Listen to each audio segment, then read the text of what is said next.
Hola, soy Gabriel Echeverría, guardián de mi territorio, y estoy aquí para postularme al programa Restoration Store 2026. Mi pasión es la restauración de nuestros ecosistemas, especialmente en lugares donde la naturaleza clama por la justicia.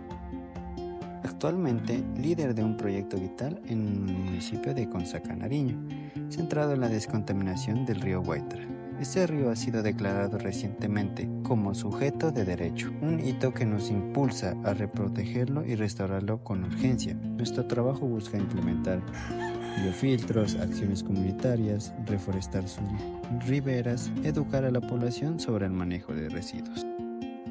Como líder, mi enfoque es la colaboración comunitaria y la justicia ambiental. Este proyecto no solo busca sanar el río, sino también empoderar a la gente de Consacá, alineándonos con los valores de la equidad y derechos del JLF y la YIL. Creemos en un pensamiento holístico donde la salud del río es inseparable del bienestar de nuestra comunidad. Solicito ser un Restoration Steward porque la mentoría, capacitación y financiación de programas son esenciales para amplificar nuestro impacto.